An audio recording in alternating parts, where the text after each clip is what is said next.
इसी की वजह से अगर कोई काम रुकता ही चला जाता है तो लोग उसे पनौती कहने लगते हैं। अरे आज हम लोगों की जूस की फैक्ट्री का माल ट्रक में लद कर शहर जा रहा है। डिलीवरी होते ही पेमेंट भी आ जाएगी। लाखों रुपए का माल है। लेकिन थोड़ी ही देर में रितु का पति दौड़ता हुआ आता है। पिताजी, पिताजी, वो जूस से भरा ट्रक पलट गया। सारा जूस पास की नाली में बह गया। हे भगवान, तेरी शादी के बाद ये पहली बार ऐसा हुआ है। मैं तो बोल ही रहा था कि इस लड़की की कुंडली बनवा लो। देखा, आए दिन नुकसान। बेचारी रितु पर्दे के पीछे से ससुर की बात सुन रही थी, लेकिन करती भी तो क्या, कहती भी तो क्या। अरे रितु, क्यों उदास होती हो? मुझे भरोसा है तुम ही मेरे घर की लक्ष्मी हो। अरे मेरे पैर में चोट लग गई है। रितु जरा चल डॉक्टर को दिखाते हैं। रितु सास के साथ डॉक्टर के घर जा ही रही होती है कि उसका पैर फंस जाता है और वो सास पर गिर जाती है। हाय रे, पहले से ही पैर टूटा था, अब ऊपर से मेरे ऊपर गिर गई। भगवान उठा ले मुझे भगवान। कोई उठाओ तो मुझे। हाँ सासू माँ, लाइए हाथ दीजिए, यहाँ बैठिए, मैं पानी लेकर आती हूँ। अरे अब तो डॉक्टर भी चला गया होगा। अरे इस लड़की के कारण पता नहीं मैं अपने पैरों पर खड़ी भी हो पाऊंगी कि नहीं। माँ, बहुत घबराहट हो रही है। कल मेरी अपनी खुद की फैक्ट्री शुरू होने वाली है। पता नहीं कैसा रहेगा मेरे लिए बिजनेस। अरे क्यों नहीं बेटा, अच्छा होगा। इतनी लगन और मेहनत जो की है तूने, बस तेरी बीवी का मनहूस साया ना पड़े। अरे जब से आई है कुछ ना कुछ मनहूस होता ही चला जा रहा है।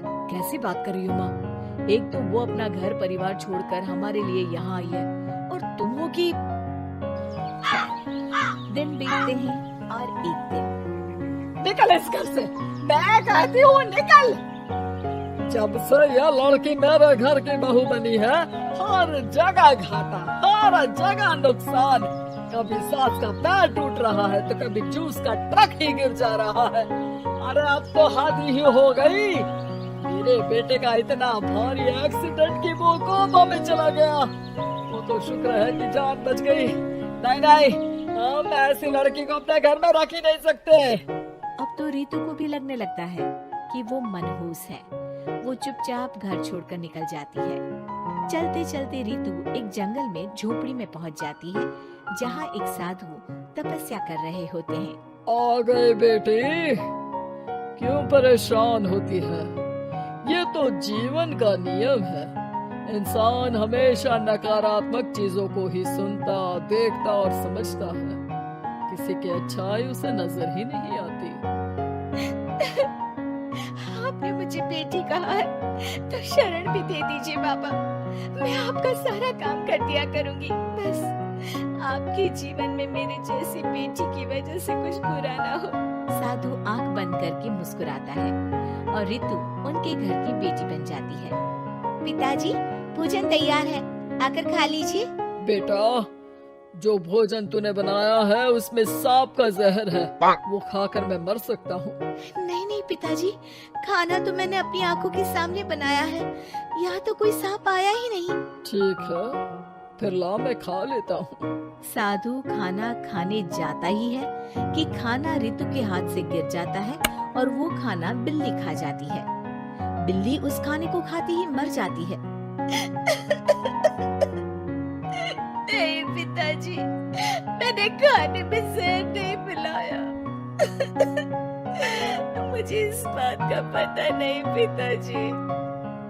मैं ये बात जानता हूँ, खाने में जहर का मिलना और इस खाने का गिरना ये तो पहले से ही तय था।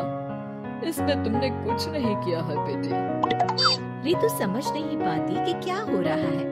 वो रोने लगती है और साधु को अपनी सारी कहानी सुना देती है कि कैसे उसके ससुराल वालों ने उसे पनौती मान लिया था। साधु मुस्कुराकर कहता है, बेटी, क्या चाहती हो तुम? क्या तुम जीवन भर यहाँ रहना चाहती हो या फिर अपने ससुराल जाना चाहती हो? पिताजी, मैं ससुराल जाना चाहती हूँ क्योंकि वहाँ मेरी जरूरत है।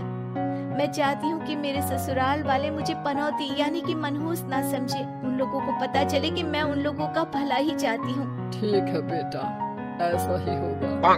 तो कल मेरे साथ चलना।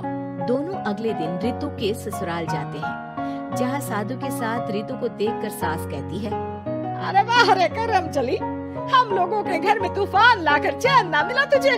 जब जादू टोटका करने के लिए ये बाबा बाबा बुलाकर किसी को लेकर आई है। नाना माँ जी, ये तो मेरे धर्म के पिताजी हैं। मुझे ससुराल वापस छोड़ने आए हैं। ये तो बस पिता का धर्म निभा रहे हैं, इन्हें कुछ मत कहिए। वाह जी वाह, 4 महीने बाद आज ही अपने पैरों पर खड़ा हुआ हूँ और ये मनहूस फिर से आ गई। इस बार क्या जान लेके जाएगी? अरे मेरी भी सिर्फ टांग में फ्रैक्चर था, अब ये आ गई है तो पक्का टांग काटनी ही पड़ेगी। हे भगवान, पिछली बार तो जूस का पूरा ट्रक ही पलट गया था, इस बार तो पक्का फैक्ट्री में ताला ही लग जाएगा। रितु के नए साधु पिता सबकी बात गौर से सुन रहे थे। फिर वो बोल पड़ते हैं, मैं आप लोगों को कुछ दिखाना चाहता हूँ। वो साथ में गोला लाए थे। उस गोला में वो सबको कुछ दिखाते हैं। वो दिन दिखाते हैं जब जूस से भरा ट्रक गिरता है। पास के कुछ जानवर उस गिरे जूस को पीते हैं और वहीं मर जाते हैं। देखो, इस जूस में तुम्हारे फैक्ट्री के मैनेजर ने जहर डाला था। अच्छा हुआ वो ट्रक गिरा, वरना पूरा परिवार जीवन भर के लिए जेल में होता। हे भगवान, तब तो न जाने कितने लोगों की मौत हो जाती इस जूस को पीकर। शुक्र है भगवान का, अनहोनी से बचा लिया। वो दिन देखते हैं जब पति का एक्सीडेंट हुआ था, लेकिन रितु के करवा चौथ के व्रत के कारण वो बच जाता है, वरना तो मृत्यु निश्चित थी। सभी रितु की तरफ देखते हैं। बाबा, मैं तो मनहूस नहीं हूँ। शुक्रिया बाबा, मेरे मन में जीवन भर का बोझ रहता कि मैं इन लोगों के दुख का कारण तो नहीं। नहीं नहीं बेटा, मनहूस तो ईश्वर किसी को नहीं बनाता। हर चीज का एक वक्त होता है और जो होना है वो तो होता ही है। मुझे माफ कर दे बहू, तू तो इस घर की लक्ष्मी है, रक्षक भी है। हम लोगों को माफ कर दे बेटा। रितु को ससुराल में छोड़ बाबा वापस चले जाते हैं।